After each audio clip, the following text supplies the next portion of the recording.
the focus of attention for science aboard the International Space Station is from NASA's Marshall Space Flight Center in Huntsville, Alabama. And standing by there is Lori Meggs, and she has an update for us. Lori, you have some results on some exercise experiments on board, huh? That's right. Do we run differently in space than we do on Earth? Well, the answer may surprise you. A study called Treadmill Kinematics looked into how astronauts run on a treadmill on the space station. I recently spoke with a principal investigator to learn more.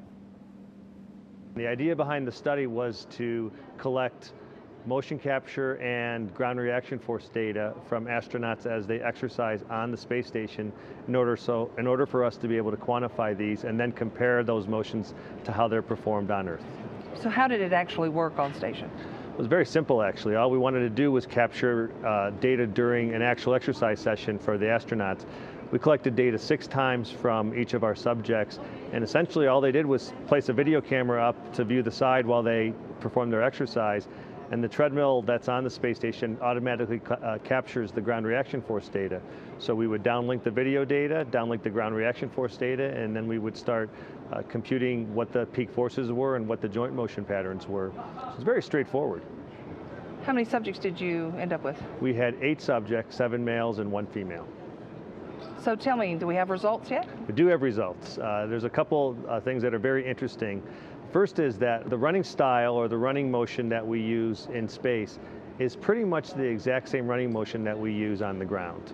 So people run in 0 gravity the same as they run in 1 gravity, even though they have to wear a harness and a bungee that connects them to the floor. And on the surface, that may be a so what. Well, there's a big so what. First of all, the exercise that they do on Earth, we can say that the way they're going to move in space is going to be the same, so we can start to have better confidence that the way we exercise or the way we prescribe our exercise on Earth would be the same as in space. But more importantly, and this is where motor control experts may be interested, we have things in our body that we use for control, such as the otoliths that rely on gravity. These data suggest that either when we're in 0 gravity, we turn that information off, or we override it, so it's not an important control mechanism. And I think for people studying how the brain works and how the brain controls motion, this is a really big study or a really big result. Because in the past, most of these studies where people have tried to look at how gravity affects motion have really been focusing on smaller motions like reaching and grabbing something. And this is the only time that we have a large-scale amount of data with a pretty large motion like running, where you got multiple joints moving very quickly. To me, it was pretty amazing that the people pretty much run the same exact way in space as they do on the ground.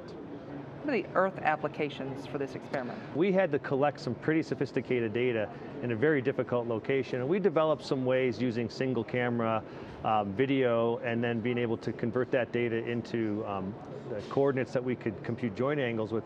These are techniques that could be used by practitioners in any area where they can't afford, or they can't bring a $100,000 motion capture system to where they're doing their data collection. They could do what we did for sports or for rehab or anything like that. So we've developed some methodologies that could be useful for people on the ground.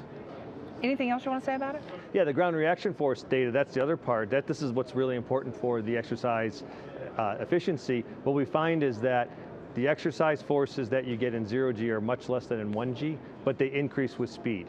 So what we want and would like our astronauts to do is run faster. If we can have faster running, maybe they do interval training where they run fast and rest and run fast and rest, they can get a better response for their bone growth than if they run a slower speed for a longer period of time. What's the reaction to that when you tell an astronaut, run faster? Some of them, they think that's great because they're runners. Some of them maybe aren't so excited because that's not their favorite sort of exercise. But we're hoping that we can show these data to the astronauts now. So instead of us just saying run faster because we think it's good, we can show them run faster because we know it's good.